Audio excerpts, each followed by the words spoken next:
तर या मेळाव्याला 2 दिवस आता राहिलेत। उद्धव ठाकरे आणि राज ठाकरे एकाच मंचावर येत असल्यानं या दोघांची उपस्थिती चर्चेचा विषय। तर 5 तारखेच्या मेळाव्यानंतर सुद्धा पुढच्या काही गोष्टी होतील असे सूचक संकेत राऊतांनी दिलेत। पाहूयात। मुंबईतला ठाकरे बंधूंचा मेळावा 2 दिवसांवर आलाय। मेळावा ठाकरे बंधूंचा असला तरी त्यात इतर विरोधी पक्षाचे नेते सुद्धा हजर राहणार असल्याची माहिती आहे। मुंबईतल्या वरळी डोमच्या सभागृहात जवळपास 7 ते 8 हजार लोक बसण्याची व्यवस्था करण्यात येणार आहे आणि हॉल बाहेर रस्त्यावर सुद्धा LED स्क्रीन लावण्यात येणार आहेत। बघा, सगळ्यांचं स्वागत आहे,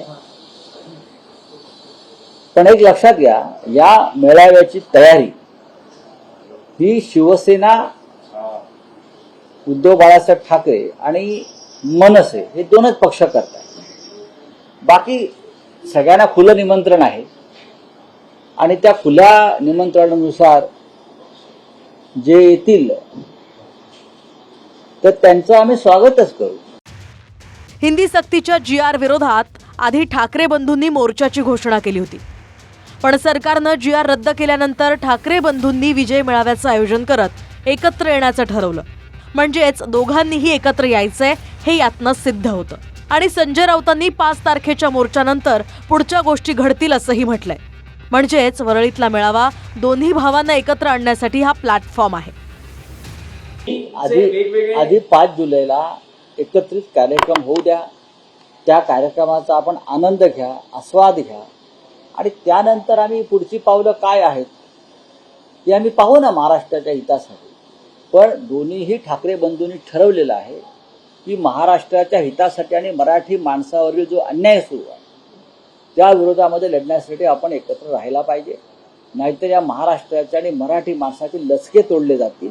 ही माननीय उद्धव ठाकरे आणि माननीय राज ठाकरे यांची परखड भूमिका आहे आणि आम्ही सगळे दोन्ही पक्षाचे कार्यकर्ते आणि नेते त्या भूमिकेला बांधील आहोत। 5 तारखेला जो त्यांनी कुठे कार्यक्रम ठेवलाय तो दिवस या देशातला काळाकुट्ट दिवस असणार आहे। जे कोणी विद्यार्थ्यांच्या शैक्षणिक मनोबलावर गदा आणून जो दिवस करत आहेत त्या दिवसाला मी ब्लॅक डे म्हणाल।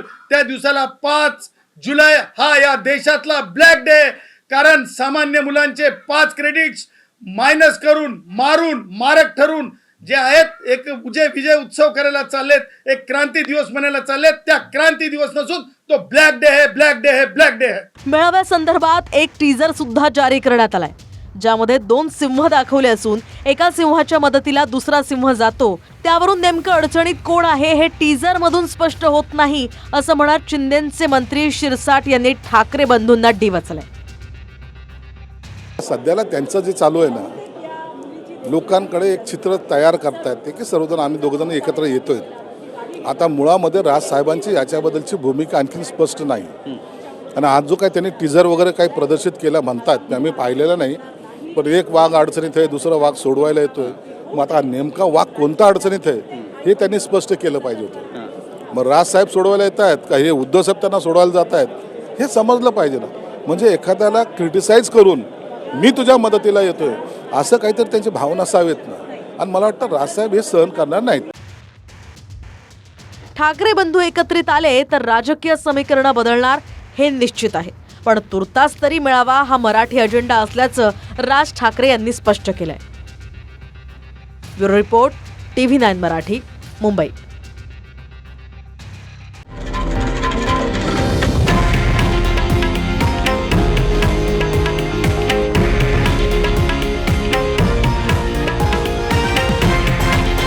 हे आहे देशातील नंबर 1 न्यूज नेटवर्क आणि आपण पाहत आहात TV9 मराठी, एकमेव।